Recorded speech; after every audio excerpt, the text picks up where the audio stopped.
Hello, everyone. I am the storyteller, and I am here to help you today. I know you use this video to fall asleep, so before that, like this video and subscribe to the channel. Also, where are you from? And what time are you watching? Now, get comfortable and relax. There is a road that doesn't appear on any map. It isn't marked with a sign, and no GPS will lead you there. People call it the Night Road, a stretch of cracked asphalt that appears only after sunset. The stories vary about where it leads. Some say it loops endlessly through an eternal night. Others claim it takes you to the darkest parts of your soul. The only consistent detail is that once you find yourself on the Night Road, there is no way off until it decides to let you go. Or worse. Megan had always been skeptical of urban legends. As a journalist for a digital magazine, she specialized in debunking myths and exposing hoaxes. When a colleague casually mentioned the Night Road during a lunch break, Megan's curiosity was piqued. It seemed like the perfect subject for her next article, just another piece of folklore to pick apart. She spent the next week researching every mention of it online. There were forum threads, vague testimonials, and grainy photos of an empty road cutting through a foggy darkness. Some of the accounts were eerily similar, describing glowing mile markers that counted down instead of up, strange figures in the shadows, and the sound of footsteps where no one should be. Despite the eerie details, Megan dismissed the stories as nothing more than overactive imaginations. She decided to investigate, to prove once and for all that the Night Road was just another myth. She packed her car with essentials, her camera, a flashlight, and a notebook. It was late October and the air was crisp as she drove out of the city and into the countryside. Her plan was simple: drive aimlessly along back roads until she found something that matched the descriptions she'd read. She didn't expect to find anything, but the solitude and change of scenery were a welcome escape from the chaos of city life. By the time the sun dipped below the horizon, Megan had been driving for hours.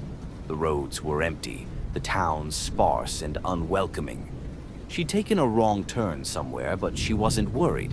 She had a full tank of gas and her phone's GPS, even if the signal had been spotty since she left the last town. Around 10 p.m., she noticed something strange. The road she was on didn't look like the one she'd been driving earlier. The trees that lined either side were taller, their twisted branches stretching out like claws. The asphalt was darker, cracked and uneven, as though it hadn't been maintained in decades. A dense fog rolled in, and the headlights of her car barely penetrated it. The air felt heavier, and her ears popped as if she were descending into a deep valley. She told herself it was just her imagination, but when she checked her GPS, the map was blank. The little blue dot that represented her car floated in a sea of gray. The road signs she passed were illegible, their words smudged and faded. Her unease grew, but she pushed forward, determined to see where the road led. A mile marker appeared on the side of the road. It glowed faintly in the fog, the number etched into it reading 10. She frowned. That wasn't unusual. Mile markers were common. But as she drove, the markers continued to count down. 9, 8, 7. The further she went, the darker the fog became, until it felt like the night itself was pressing against her car. The first sound came when the mile marker read 5. A faint thud echoed from the roof of her car, followed by a soft scraping. Megan's grip on the steering wheel tightened, her heart racing. It was probably just a branch, she told herself, or debris from the trees above. But the scraping continued, rhythmic and deliberate, as though something or someone was dragging their fingers along the roof. She pressed the accelerator, her car picking up speed as the mile marker changed to 4. The scraping stopped, but now there was something else. A faint sound in the distance, like footsteps on gravel. The sound grew louder, closer, until it seemed to echo all around her. She glanced in the rearview mirror, but the road behind her was empty. Her headlights caught movement ahead. A figure stood in the middle of the road, its outline barely visible through the fog. She slammed on the brakes, the car skidding to a halt mere feet from the figure. It didn't move. Its head was tilted at an unnatural angle, its arms hanging limply by its sides. Megan honked the horn, but the sound was swallowed by the fog, muffled and distorted. The figure turned its head slowly, and Megan's breath caught in her throat. Its face was wrong, too smooth, like wax, with hollow, featureless eyes. It raised one hand, pointing toward the mile marker that now read 3. Her instincts screamed at her to reverse, to turn around, but the road behind her had disappeared, replaced by an impenetrable wall of darkness. There was no choice but to keep moving. As she drove past the figure, it didn't move, but she could feel its gaze, or whatever passed for its gaze, following her. The mile marker changed to 2. The fog grew thicker, the air colder. The sound of footsteps returned, but this time they were accompanied by whispers. The voices were low and guttural, speaking in a language she couldn't understand. Shadows flickered at the edges of her vision, moving in ways that defied logic. The road seemed to twist and bend, leading her deeper into the fog, deeper into the dark. When the mile marker changed to 1, the car stalled. The engine sputtered and died, leaving her in silence. The whisper stopped, replaced by a deafening stillness that made her ears ring. She fumbled for her flashlight, stepping out of the car into the icy air. The fog wrapped around her like a living thing, clinging to her skin and muffling her footsteps. Ahead, the final mile marker glowed faintly, the number 0 etched into its surface. Beyond it was a vast, open void, a darkness so complete it seemed to consume the light from her flashlight. She approached the edge hesitantly, her pulse pounding in her ears. The whispers returned, louder now, clearer. They weren't coming from the void, they were coming from behind her. She turned slowly, the beam of her flashlight cutting through the fog. Figures surrounded her, dozens of them, their smooth faces and hollow eyes fixed on her. They didn't move, but their presence was suffocating, oppressive. The whispers grew louder, overlapping and rising into a deafening roar. Megan ran. She sprinted toward the car, the flashlight bouncing wildly in her hand. The figures didn't follow, but the darkness did, closing in around her. She reached the car and fumbled with the keys, her hands shaking. The engine roared to life, and she floored the accelerator, the tires screeching as the car sped down the road. The mile markers reappeared, counting up this time. 1, 2, 3. The fog began to thin, the air growing warmer. When the markers reached 10, the road changed. The cracked asphalt smoothed out, and the twisted trees gave way to familiar countryside. Megan's GPS blinked back to life, the blue dot reappearing on a recognizable map. She didn't stop driving until she reached the nearest town. She pulled into a gas station, her hands still trembling as she stepped out of the car. The attendant gave her a strange look. "You all right, miss?" he asked. Megan nodded, unable to find the words to explain what had happened. As she filled her tank, she glanced at the back of her car. Scratches ran along the roof, deep and jagged, as though something with claws had been dragging itself across the metal. She never wrote the article. No matter how hard she tried, she couldn't put the experience into words. But sometimes, late at night, she dreams of the night road. In her dreams, the mile markers count down, and the figures stand waiting, their hollow eyes fixed on her. And she knows that one day the road will find her again. On a cold, windless evening, Daniel drove deeper into the countryside than he ever intended. He was on his way back from a long work trip, taking a shortcut suggested by his GPS, when he realized he had strayed far from any recognizable path. The trees lining the narrow road grew denser, their tangled branches blotting out the moonlight, and the occasional street sign was rusted and unreadable. His car's headlights barely cut through the thick fog that rolled in like a living thing, swallowing the world around him. After hours of aimless driving, the road abruptly ended at the gates of a sprawling manor. It loomed against the night sky, its Gothic spires piercing the darkness like jagged teeth.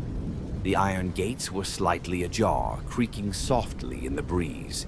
A plaque on one of the gate posts read Ashgrove Manor, though the name meant nothing to him. The manor looked abandoned, its windows dark and its facade cloaked in ivy. But Daniel felt an inexplicable pull toward it. His car's engine sputtered and died as if the vehicle itself had succumbed to the manor's oppressive presence. Cursing under his breath, Daniel stepped out into the cold. His phone had no signal, and the last town he'd passed was hours behind him. With no other options, he decided to investigate the manor, hoping to find a phone or at least shelter until morning. The massive double doors opened with an eerie groan, revealing a cavernous foyer illuminated by flickering sconces. The air inside was stale and cold, carrying the faint scent of rot. Dust coated every surface and cobwebs draped like curtains from the high ceilings. A grand staircase spiraled upward, splitting into two wings, while long hallways stretched into darkness on either side. Despite the manor's apparent abandonment, a fire burned low in the massive stone hearth at the center of the room. It cast long, flickering shadows that seemed to move independently of the light. "Hello?" Daniel called, his voice echoing unnaturally. There was no answer, but he thought he heard faint whispers, so soft they could have been the wind.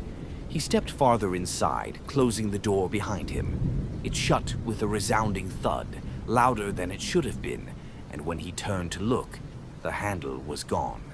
The door had become a seamless part of the wall. A chill ran down his spine, but he forced himself to stay calm. There had to be another exit, he reasoned, and he resolved to find it.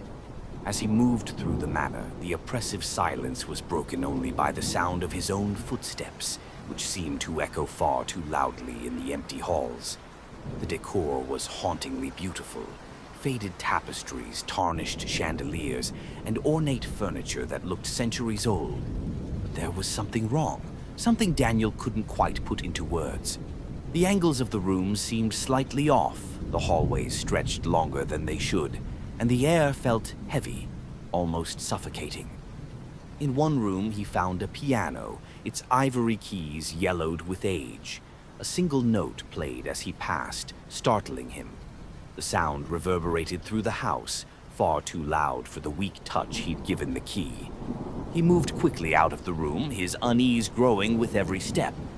The deeper he ventured into the manor, the stranger things became. The paintings on the walls depicted scenes that seemed to shift when he wasn't looking. Serene landscapes became twisted forests, their trees filled with shadowy figures. Portraits of stern-faced aristocrats appeared to follow him with their eyes, their expressions subtly changing to sneers or grins as he passed. Doors opened to impossible spaces, a corridor lined with mirrors that stretched endlessly, a staircase spiraling downward into pitch blackness, a library where books whispered in languages he couldn't understand. At one point, he entered a grand dining hall. The long table was set for a feast, though the food was decayed and crawling with insects. A chandelier above the table swung gently, though there was no draft. He turned to leave, but the door he'd entered through was gone. In its place was a different door, smaller and painted black. He hesitated, the air growing colder as he reached for the handle. The black door opened into a narrow passageway, its walls covered in strange symbols that seemed to pulse faintly with their own light. The whispers grew louder, echoing in his ears. He couldn't understand the words, but they filled him with a deep, primal fear. The passage twisted and turned, leading him to a room that seemed out of place, a child's bedroom. The room was untouched by time, its furniture pristine, and its walls painted a soft blue. Toys were scattered across the floor, and a small bed sat against the far wall, its covers neatly made. On the nightstand was a doll, its Its porcelain face cracked and its eyes black and empty. As he stepped closer, the doll's head turned sharply to face him, and the whispers stopped. The sudden silence was deafening. Daniel backed out of the room, his pulse hammering in his ears. The passage behind him was gone, replaced by another hallway lined with doors. One of them creaked open on its own, revealing a staircase leading downward. He didn't want to go, but the oppressive atmosphere left him with no choice. The air seemed to push him forward, each step heavier than the last. The staircase ended in a massive chamber, its walls lined with stone arches that seemed to stretch into infinity. In the center of the room was a pit, its edges carved with the same glowing symbols he'd seen earlier. The whispers returned, louder and more insistent, coming from the pit itself. Daniel approached cautiously, peering into the darkness. The pit wasn't empty. Shapes writhed within, indistinct and formless, their movements sickeningly unnatural. Faces emerged briefly from the shadows, their mouths open in silent screams. A hand reached out from the pit, its fingers impossibly long and thin, clawing at the air. Daniel stumbled back, but the floor beneath him shifted, pulling him closer to the edge. The whispers turned to screams, a cacophony of voices begging, laughing and crying all at once. He tried to run, but the chamber twisted around him, the arches collapsing and reforming in impossible patterns. The pit grew larger, its edges cracking and spilling darkness into the room. A figure emerged from the pit, towering and grotesque. Its body was a mass of shadows, constantly shifting and reforming, its face featureless except for two glowing eyes that burned with malevolence. It reached for him, its presence suffocating, and Daniel felt his strength leave him. The last thing he saw was the glowing symbols on the walls, flaring bright, illuminating the figure in horrifying detail. When Daniel woke, he was lying on the side of the road, his car parked nearby. The manor was gone, as though it had never existed, but the experience stayed with him. His dreams were filled with the whispers, and every shadow seemed to hold the promise of the figure he'd seen.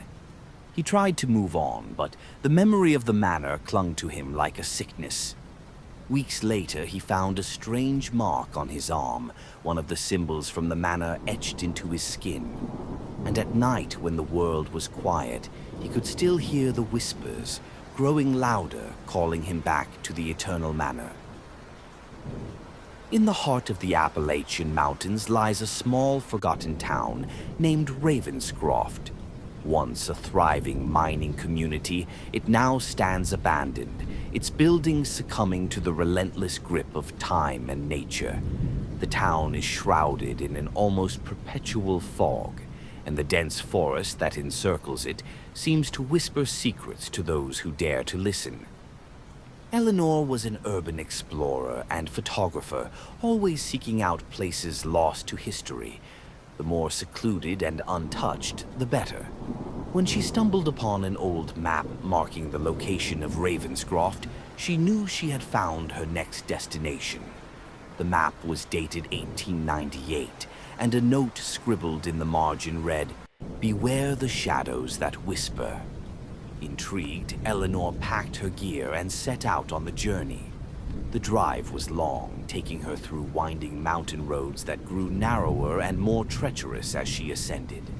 The GPS lost signal miles before she reached the supposed location of Ravenscroft, leaving her to rely solely on the old map and her instincts. As dusk settled, she arrived at the outskirts of the town. The air was thick with mist, and an unsettling silence enveloped the area. The buildings, though dilapidated, stood as solemn sentinels of a bygone era. Eleanor felt a chill, but she attributed it to the mountain air and her excitement. She parked her car near what appeared to be the town square and began her exploration. The architecture was a blend of Victorian and early 20th century designs, with ornate facades now crumbling and windows shattered. As she wandered, she noticed that the town seemed untouched by vandalism or graffiti, an oddity for such places. Eleanor set up her camera and began capturing the haunting beauty of Ravenscroft. As the flash illuminated the interiors of the buildings, she thought she saw fleeting movements in the corners of her vision, shadows that seemed to dart away from the light. She dismissed them as tricks of the eye, a common occurrence in such environments. Night fell quickly in the mountains, and the fog grew denser, wrapping around the town like a suffocating shroud. Eleanor decided to take refuge in what appeared to be the old town hall. The large double doors creaked ominously as she pushed them open, revealing a grand but decaying interior. Rows of wooden benches faced a dais, and faded portraits of stern-looking men adorned the walls.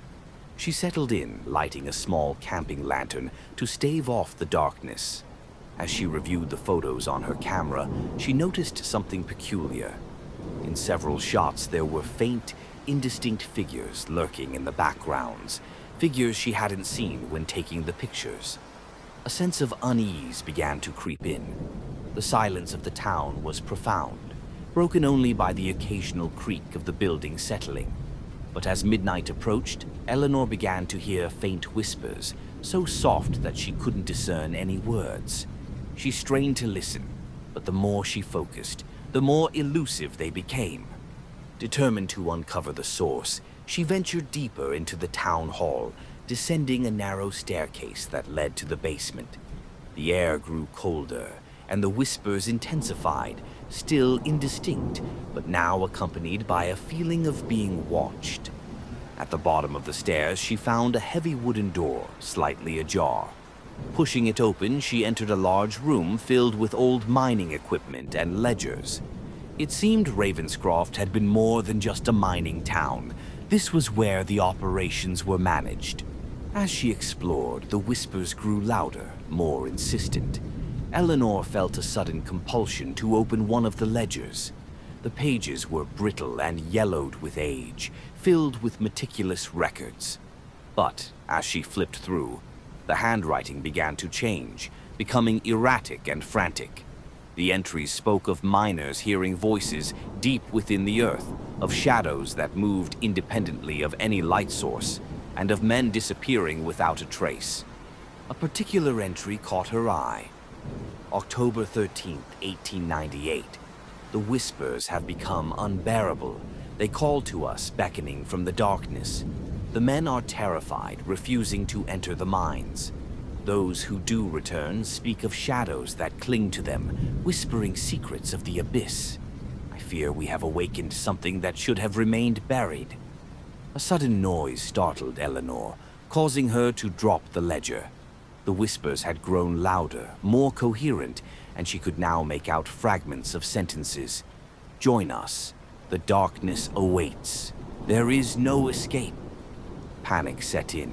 She grabbed her lantern and raced back up the stairs, but the town hall had changed. The corridors seemed longer, the architecture more twisted. Doors that had been closed were now open, and the whispers followed her, growing ever louder. Bursting outside, she found the town engulfed in an unnatural darkness. The fog was thicker, almost tangible, and the shadows seemed to writhe and pulse with a life of their own. Her car was nowhere to be seen, and the buildings appeared different, more sinister, their windows like empty eye sockets watching her every move. Eleanor's rational mind struggled to make sense of the situation. She had to find a way out. But every street led her back to the town square, as if the town itself was a labyrinth designed to trap her. The whispers were now deafening, a cacophony of voices overlapping, some pleading, others mocking. She felt an overwhelming urge to succumb, to let the shadows embrace her. But a primal instinct for survival pushed her to resist. In her frantic search for escape, she stumbled upon a small chapel at the edge of town. Its doors were open, and a faint light emanated from within. Desperate, she entered, hoping for sanctuary. The interior was modest, with wooden pews and a simple altar. Candles burned, their flames flickering. In the dense forests of New England, nestled between ancient oaks and shrouded in perpetual mist, stood Blackwood House. Built in the early 1800s, it had once been the grand estate of the Blackwood family, known for their wealth and influence. However, the mansion had been abandoned for over a century, its darkened windows and decaying facade a testament to the passage of time. Locals spoke of the house in hushed tones, sharing tales of mysterious disappearances and ghostly apparitions. Many believed the mansion was cursed, a place where the veil between the living and the dead was perilously thin. Emily Carter was a historian with a passion for uncovering the secrets of forgotten places. When she learned of Blackwood House, she was intrigued by its history and the legends that surrounded it. Determined to separate fact from fiction, she decided to spend a week in the mansion, documenting its past and seeking evidence of the supernatural. Armed with her research materials, recording equipment, and a skeptical mind, Emily arrived at the overgrown path leading to the estate just as the sun dipped below the horizon. The mansion loomed before her, its once grand architecture now marred by decay. The wrought iron gates were rusted, and the stone pathway was cracked and covered in moss. As she approached the massive wooden doors, they creaked open on their own, as if inviting her inside. Taking a deep breath, Emily stepped into the dimly lit foyer. The interior was a snapshot of a bygone era. Dust-covered chandeliers hung from the high ceilings, and faded portraits lined the walls, their subjects' eyes seeming to follow her every move. An ornate staircase spiraled upward, its steps worn from years of use. The air was thick with the scent of mildew and something else, a faint, metallic odor that she couldn't quite place. Setting up her equipment in the grand parlor, Emily began her investigation. She meticulously documented the mansion's features, noting the intricate woodwork and the remnants of opulent furnishings. As night deepened, the house seemed to come alive with sounds. The distant echo of footsteps, the soft murmur of voices, and the occasional cold draft that sent shivers down her spine. Determined to explore every corner of the mansion, Emily ventured into the basement. The narrow staircase descended into darkness, and the air grew colder with each step. At the bottom, she found a series of rooms that appeared to have been used for storage. Old trunks, covered in cobwebs, lined the walls. One, in particular, caught her eye, a large ornate chest with the initials EB engraved on its lid. Curiosity piqued, Emily opened the chest. Inside, she discovered a collection of journals, their pages yellowed with age.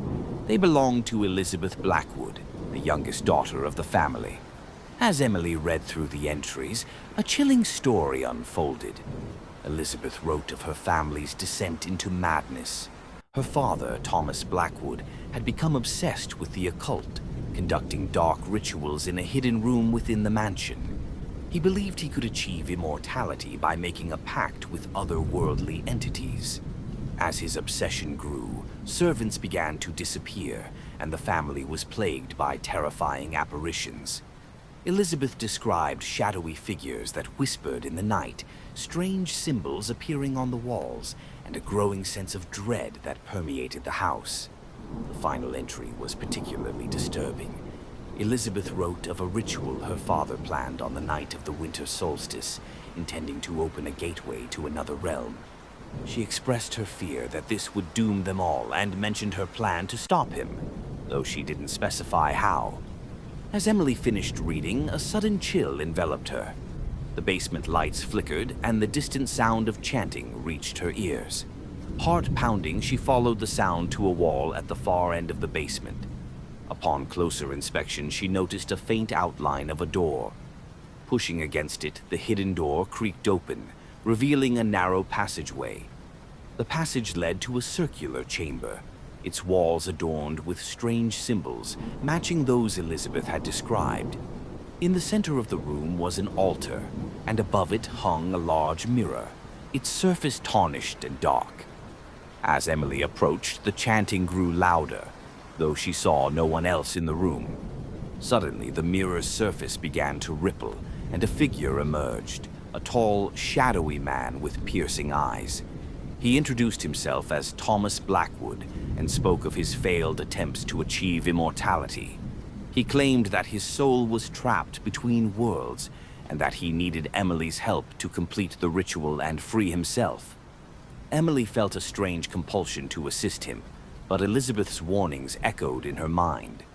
Realizing the danger, she attempted to leave the chamber, but the door slammed shut, trapping her inside. The temperature dropped further, and the shadows around her seemed to move with a life of their own.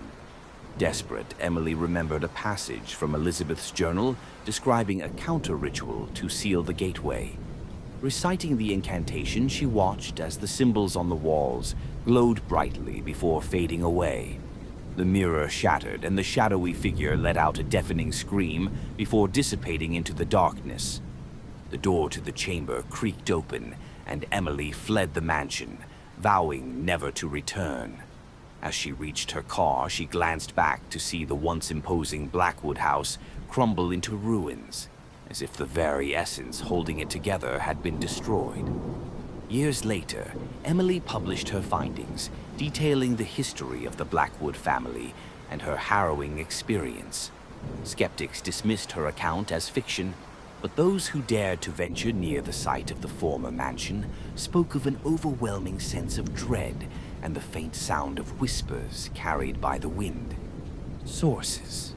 I have arrived at the remote village of Eldergrove, nestled deep within the Carpathian Mountains. The journey was arduous, the paths treacherous, but the allure of uncovering ancient folklore has always driven me. The villagers are an enigmatic lot, their eyes shadowed with unspoken fears.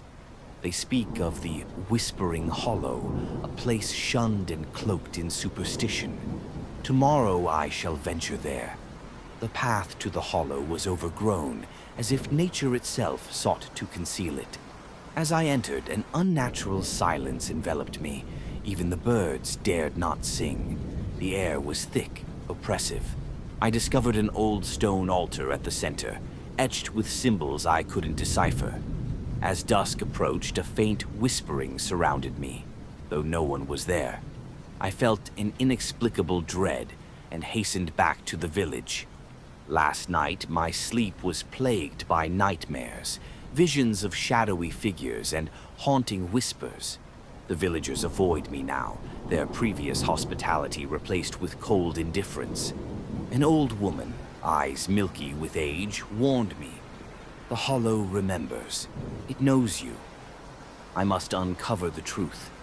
In the village's decaying library, I found a journal belonging to a man named Gregor, dated a century ago. He wrote of the hollow, of rituals to commune with entities beyond our realm. His final entry spoke of a descent into madness, of voices that beckoned him to return. I feel a growing connection to his words, as if retracing his steps. Compelled by forces I cannot comprehend, I returned to the hollow. The whispering was louder now, more insistent. I found a hidden passage beneath the altar, leading deep into the earth. Against all reason, I descended. The air grew colder, the darkness more profound. The whispers became voices, echoing my deepest fears and regrets. At the passage's end, I entered a vast chamber illuminated by a ghostly light. Shadows danced on the walls, taking forms both monstrous and familiar. In the center stood Gregor, or what remained of him. A withered husk, eyes gleaming with an unnatural light. "Welcome," he rasped, "to eternity." The shadows closed in, their whispers now a cacophony. I write this with trembling hands, knowing these may be my final words. The hollow has claimed me, as it did Gregor. The shadows whisper secrets of the universe, truths that shatter the mind. I am becoming one with them, losing myself to the darkness. To whoever finds this journal, heed my warning. Stay away from the Whispering Hollow. Some truths are better left buried. The villagers of Eldergrove found the journal at the edge of the hollow, its pages stained with blood. They speak of a new shadow that roams the forest, whispering in the voices of the lost.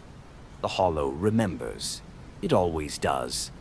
In the dense woods of northern Maine, there lies an abandoned structure known to locals as the Blackwood Asylum.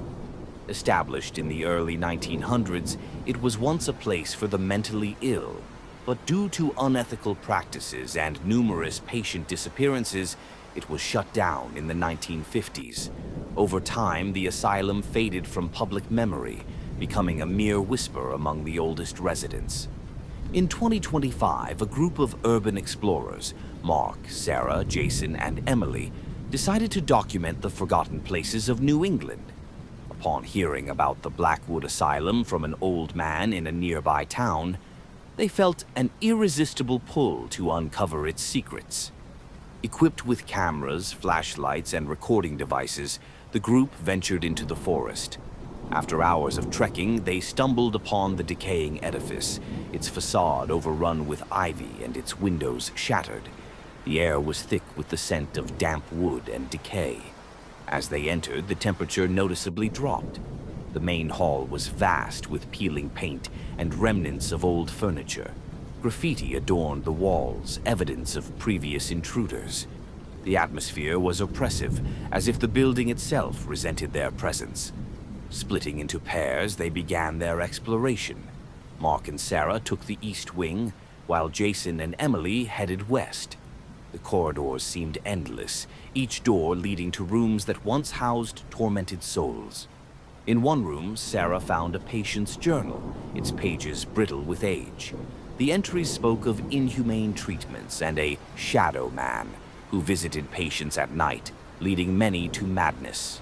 The last entry read, "He comes for me tonight. I can hear his whispers." Meanwhile, Jason and Emily discovered the treatment rooms. Rusty restraints lay on decaying beds, and archaic medical instruments were strewn about. A sense of dread settled over them as they imagined the horrors that occurred within these walls. As night fell, the group reconvened in the main hall. Sharing their findings, they decided to capture some footage before leaving. Setting up their equipment, they began recording, discussing the asylum's dark history. Suddenly, a distant echoing sound resonated through the halls, a faint, rhythmic tapping. The group fell silent, straining to identify its source. The tapping grew louder, accompanied by a soft whispering, unintelligible, yet eerily familiar. Mark suggested it was the wind, but Sarah wasn't convinced. Determined to debunk the noise, they followed the sound down a corridor leading to the basement. The stairs creaked under their weight, and the air grew colder with each step. The basement was a labyrinth of storage rooms and cells. The tapping had ceased, but the whispering persisted, seeming to come from everywhere and nowhere. Emily shone her flashlight on the walls, revealing scratch marks and cryptic symbols. In the deepest part of the basement, they found a heavy metal door, slightly ajar. A sense of foreboding washed over them, but curiosity prevailed. Pushing the door open, they entered a large chamber. The room was filled with old medical records and photographs. On a table lay a dusty reel-to-reel tape recorder. Intrigued, Jason managed to get it working. The tape crackled to life, playing a recording dated October 13th, 1952. A man's voice spoke, "Experiment 27. The patient exhibits heightened sensitivity to auditory stimuli. The entity manifests more frequently, suggesting a correlation between fear and its presence." The recording continued, but the voice became distorted, replaced by a deep, guttural whisper. "Join us in the shadows." Suddenly, the room plunged into darkness as their flashlights flickered and died. Panic set in. The whispering grew louder, more insistent. A cold breeze swept through the chamber, carrying with it the stench of decay. Emily felt a cold hand brush against her arm. She screamed, and the group scrambled to find an exit. In the chaos, Mark tripped and fell, his flashlight rolling away, casting erratic beams of light. In its glow, they saw them, shadowy figures emerging from the walls, their eyes hollow, mouths moving in silent screams. The shadow man from the journal was real, and he had brought others. Desperation fueled their escape. They dragged Mark to his feet and bolted up the stairs, the entities in pursuit. The asylum seemed to shift around them, corridors leading to dead ends, doors that were once open, now sealed shut. Finally, they burst into the main hall and sprinted towards the exit. As they crossed the threshold, the whispering ceased, and the oppressive weight lifted. Gasping for breath, they didn't stop until they reached their vehicle. Driving away, they looked back to see the asylum standing silent and foreboding, as if mocking their escape. They vowed never to return, but the experience haunted them. Their footage revealed nothing unusual, but the whispering remained etched in their minds. Years later, each member of the group reported seeing shadowy figures in their homes, hearing faint whispers in the dead of night. The Blackwood Asylum had marked them, its dark legacy continuing. The asylum still stands. In the heart of the English countryside, shrouded by ancient oaks and a perpetual mist, stood Ravenswood Manor. Built in the 17th century, the manor had witnessed generations of the Blackwood family, a lineage marked by wealth, influence, and whispers of dark secrets. The villagers spoke of curses and restless spirits, tales passed down through generations, warning all to keep their distance. In the autumn of 1923, Jonathan Harker, a historian with a penchant for the occult, inherited the manor from a distant relative. Intrigued by its storied past and undeterred by the ominous rumors, he decided to take residence, aiming to document the estate's history and perhaps uncover the truth behind the legends. Upon his arrival, Jonathan was struck by the manor's imposing architecture. Gothic spires pierced the sky, and gargoyles adorned the eaves, their stone eyes seeming to follow his every move. The massive oak doors creaked open, revealing a grand foyer illuminated by a chandelier that cast dancing shadows on the walls.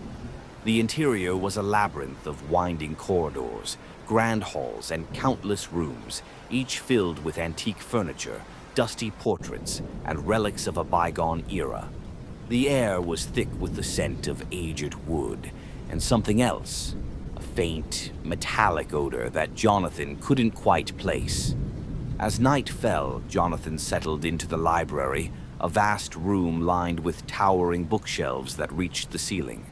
A roaring fire provided warmth, its light flickering across the leather-bound volumes. He began his research, poring over family records, letters, and diaries, piecing together the Blackwood lineage. The initial entries were mundane, detailing births, marriages, and business dealings. However, as he delved deeper, the tone of the records shifted. Mentions of unexplained deaths, madness, and occult practices became prevalent. One diary, belonging to Eliza Blackwood, the matriarch in the late 1700s, was particularly disturbing. Eliza wrote of her husband's obsession with alchemy and his descent into madness. He conducted dark rituals in the manor's basement, seeking immortality. Villagers who worked as servants began to disappear, and the family was plagued by apparitions and poltergeist activity. Her final entry read, "The shadows whisper his name. I fear the darkness has consumed him, and it comes for me next." As the clock struck midnight, a sudden chill swept through the library, extinguishing the fire. The candles flickered, and Jonathan felt an overwhelming sense of dread. The once silent manor now echoed with faint whispers, unintelligible but filled with malice. Determined to uncover the source, Jonathan lit a lantern and ventured into the depths of the manor. The whispers grew louder, guiding him to a hidden door behind a tapestry. The door led to a spiral staircase descending into darkness. At the bottom, he found himself in a cavernous basement, the air thick with decay. Ancient symbols adorned the stone walls, and at the center stood an altar stained with dark, dried blood. Chains and shackles were strewn about, and remnants of candles formed a circle around the altar. As Jonathan examined the scene, the whispers intensified, now clear and insistent. They spoke his name, beckoning him to the altar. An unseen force compelled him forward, and as he reached the altar, a shadowy figure materialized before him. The figure was tall and gaunt, with hollow eyes that seemed to pierce Jonathan's soul. It spoke in a voice that resonated within his mind. "You have awakened us. The pact must be fulfilled." Suddenly, visions flooded Jonathan's mind, scenes of the manor's dark past, rituals, sacrifices, and the anguished faces of the victims. He realized that the Blackwood family's wealth and longevity were the result of a pact with dark entities, sealed with blood and death. The figure extended a skeletal hand, and Jonathan felt his life force being drained. Summoning all his willpower, he broke free from the entity's grasp and fled the basement. The whispers now screams of rage. He raced through the manor, the architecture seeming to shift and contort, corridors leading to dead ends, doors slamming shut before him. The spirits of the past pursued him, their wails echoing through the halls. Finally, he burst through the front doors into the cold night air. The manor stood silent and foreboding behind him, its windows dark and empty. Jonathan vowed never to return, but the experience left him haunted. In the years that followed, Jonathan documented his encounter, warning others of the malevolent forces that dwelled within Ravenswood Manor. But the pull of the darkness was strong. He became obsessed with the occult, seeking answers until he too disappeared without a trace. The manor still stands, a testament to the Blackwood family's dark legacy. Locals say that on certain nights, whispers can be heard emanating from its walls, and shadowy figures are seen roaming the grounds. The curse of Ravenswood Manor endures, waiting for the next soul to claim. The town of Millhaven was the kind of place you'd miss if you blinked while driving through. Nestled at the edge of a dense forest and bordered by a river that had long since run dry, it was a forgotten corner of the world. But Millhaven held a secret, one buried deep beneath its surface. Beneath the forest lay a network of caves, stretching for miles, rumored to be endless. Locals called it the Abyss, and they avoided it at all costs. Stories of missing hikers, strange sounds, and shadows that moved on their own were enough to keep everyone away. Everyone except for Charlie. Charlie was an amateur spelunker, driven by a need to explore the uncharted. When he first heard about the Abyss in an online forum, he knew he had to see it for himself. The tales of labyrinthine tunnels and strange phenomena only fueled his curiosity. He packed his gear, ropes, lights, provisions, and set out alone, despite the warnings he found in his research. The entrance to the Abyss was unassuming, a gaping hole in the earth hidden among the trees. As Charlie descended into the darkness, the air grew colder, carrying a faint metallic tang. His headlamp cut through the gloom, revealing jagged walls and the occasional scatter of bones. Animal remains, he told himself, though some looked unsettlingly human. Hours passed as Charlie navigated the twisting tunnels, marking his path with chalk to ensure he could find his way back. The deeper he went, the stranger the caves became. The walls seemed to shimmer faintly, as though coated in some unknown substance. The air grew heavier, and the silence was oppressive, broken only by the sound of his breathing and the occasional drip of water. Then the sounds started. At first it was faint, a low hum, almost imperceptible. He stopped to listen, but it faded, leaving him in silence. He pressed on, chalking it up to his imagination. But the hum returned, louder this time, accompanied by a faint clicking noise like nails tapping on stone. He shone his light behind him, but the tunnel was empty. A chill ran down his spine, and he quickened his pace. The chalk marks he'd made began to disappear. At first he thought he had missed them, but as he backtracked he realized they were gone entirely. The walls seemed to shift subtly, the familiar turns now leading to unfamiliar passageways. His map was useless, and panic began to set in. Then he saw it, a shadow just at the edge of his light. It was tall and impossibly thin, its movements jerky and unnatural. Charlie froze, his heart pounding. The shadow didn't move closer, but he felt its gaze, cold and unrelenting. He turned and ran, the sound of his footsteps echoing wildly through the cavern. The tunnels seemed to stretch endlessly, their geometry impossible. Walls that had been straight now curved unnaturally, and ceilings that had been low stretched high above, disappearing into darkness. The hum grew louder, vibrating through the stone, and the clicking sound followed him, growing closer. He stumbled into a large chamber, its walls covered in strange symbols etched deep into the rock. In the center of the room was a massive pit, its edges jagged and blackened as though burned. A faint, pulsing light emanated from its depths, casting eerie shadows that seemed to move independently of the light. The hum was deafening now, resonating in his chest. Charlie approached the pit cautiously, drawn by an inexplicable force. As he peered over the edge, he saw movement, writhing shapes far below, too many to count. Faces emerged from the darkness, pale and distorted, their mouths opening in silent screams. A wave of nausea washed over him, and he stumbled back, his head spinning. The shadows in the room began to coalesce, forming into figures that surrounded him. They were humanoid but grotesquely elongated, their hollow eyes glowing faintly. Their movements were slow and deliberate, as though savoring the moment. The clicking sound grew louder, now accompanied by guttural whispers that seemed to come from the walls themselves. Desperate, Charlie turned and fled, the figures following him. The tunnels twisted and turned, leading him deeper into the cave. The air grew colder, and his breath came in ragged gasps. His headlamp flickered, the light growing weaker with each passing moment. He stumbled into another chamber, smaller this time, with a single exit. The walls were covered in handprints, some small and childlike, others larger than any human hand could be. At the center of the room was a stone pedestal, and on it lay a journal, its pages yellowed with age. Trembling, Charlie opened it.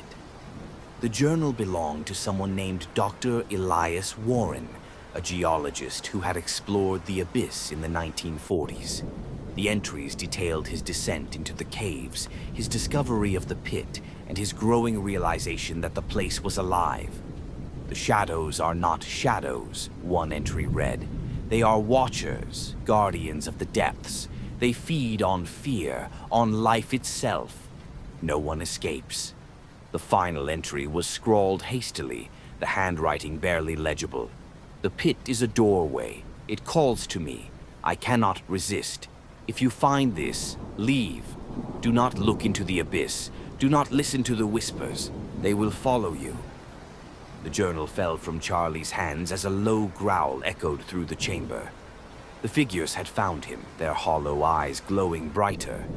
They moved closer, their whispers forming words now. "Join us. The pit awaits."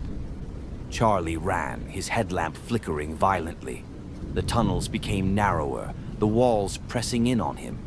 He could feel the shadows at his back, their cold breath on his neck. The clicking sound was deafening now, a maddening rhythm that seemed to sync with his heartbeat. Finally, he saw it, a faint light ahead. Summoning the last of his strength, he sprinted toward it, bursting out of the cave and into the forest. The air was cold and sharp, and he collapsed to the ground, gasping for breath. But the forest was silent. Too silent. As he stood, he realized the whispers hadn't stopped. They were faint but constant, coming from the shadows of the trees. The clicking sound echoed faintly in the distance, growing louder with each passing moment.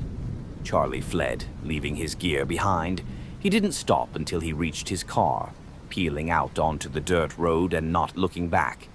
But the whispers followed him, haunting his every step. Weeks later, hikers found his abandoned gear at the cave entrance. The journal was gone, and no trace of Charlie was ever found. Locals say if you stand near the forest at night, you can hear the whispers and the clicking of nails on stone. And if you're unlucky enough to look into the shadows, You might see them watching, waiting for the next soul to claim. There's a stretch of wilderness in Oregon called the Black Pine Reserve. It's a place of ancient trees and endless shadows, avoided by locals and dismissed as superstition by outsiders. For centuries, it's been whispered that the reserve is cursed, a place where time bends and people vanish without a trace.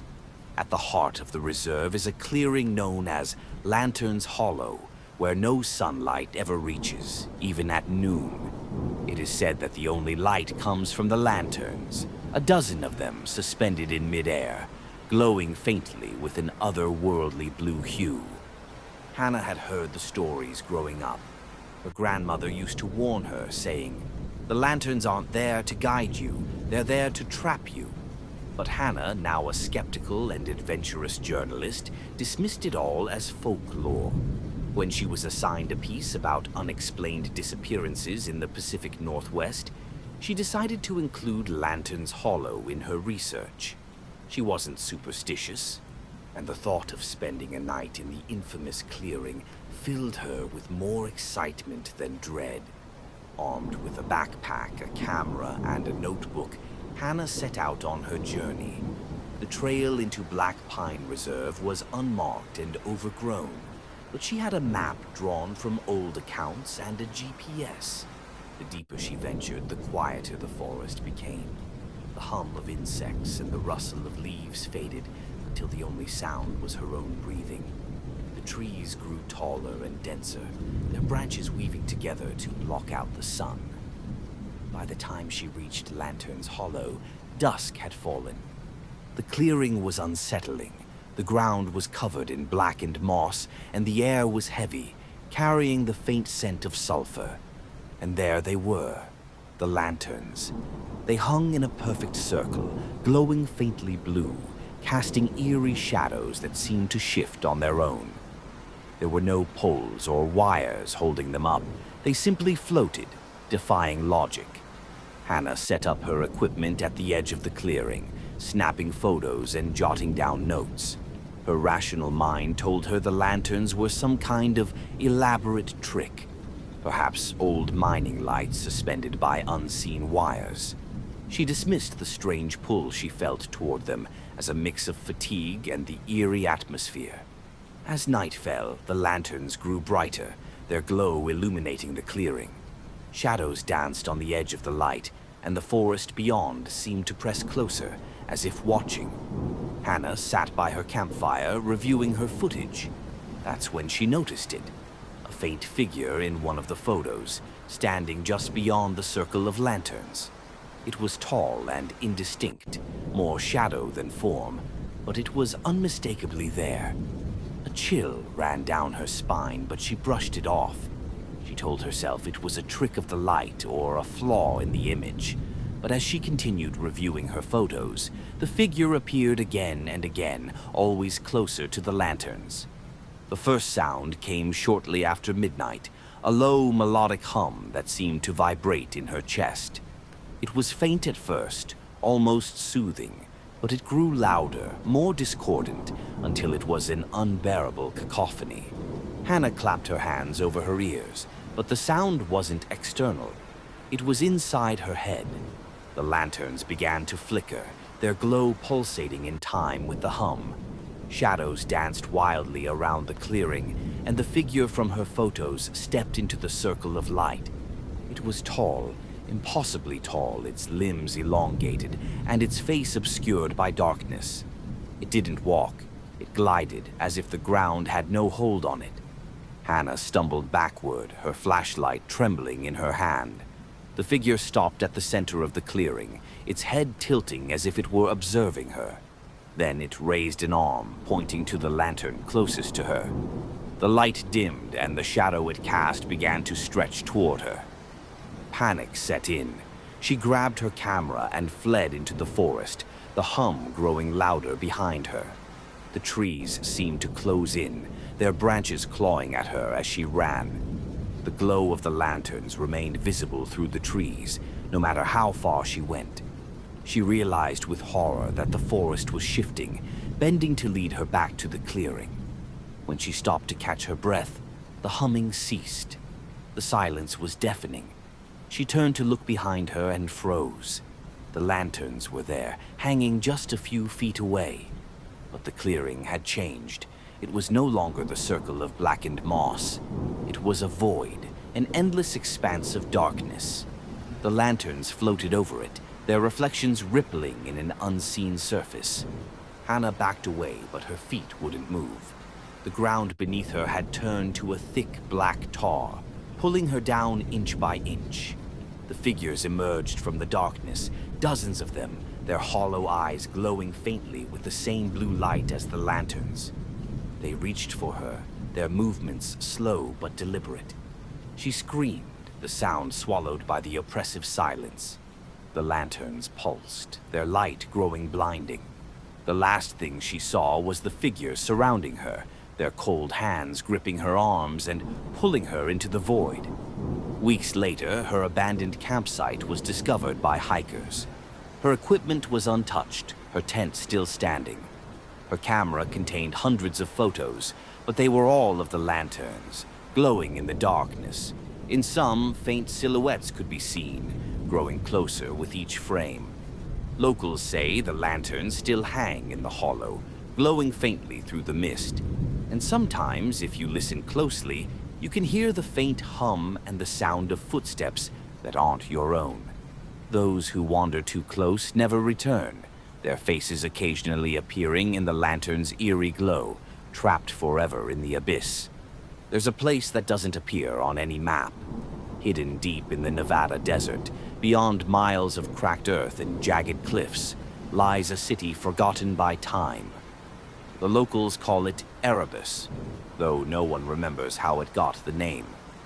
Travelers speak of stumbling upon it by accident, lured by strange lights on the horizon.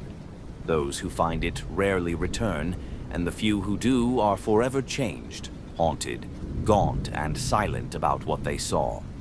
A team of 5 researchers, Sam, Claire, David, Maria, and their guide, Tom, were determined to uncover the truth. They were studying uncharted locations rumored to harbor supernatural phenomena, and Erebus was their ultimate challenge. Armed with equipment, supplies, and an unshakable determination, they set out into the barren wasteland. The journey was grueling. For days they trekked under the scorching sun, their water dwindling and morale fading. Just as doubts began to creep in, they saw it. Faint, flickering lights on the horizon. Encouraged, they pushed forward until the city emerged from the haze. Erebus was vast and eerily pristine, as though frozen in time. Towering skyscrapers loomed over empty streets, their windows gleaming like mirrors in the fading sunlight. No graffiti, no trash, no signs of decay. It was as if the city had been abandoned mere moments ago. The group entered cautiously, their footsteps echoing unnaturally loud in the silence. The air was still, heavy with an oppressive weight. As they ventured deeper, they noticed peculiarities. The shadows cast by the buildings didn't align with the sun. Doors that should have been locked swung open at their approach, and their GPS devices spun wildly, unable to pinpoint their location. The first night, they set up camp in the lobby of a grand hotel. Its opulent decor was untouched, the chandeliers sparkling as if freshly cleaned. They ate in silence, the weight of the city pressing down on them. When darkness fell, the lights in the buildings flickered to life, illuminating the empty streets. It should have been reassuring, but instead, it was unnerving. Around midnight, Maria, unable to sleep, wandered to a window. The streets below were empty, save for one figure standing in the center of the intersection. It was tall and featureless, its body a smooth black silhouette. It didn't move, but she felt its gaze on her. She woke the others, but when they looked, the figure was gone. The next day, they split into pairs to explore. Sam and Claire headed to what appeared to be a library, while David and Maria investigated a nearby tower.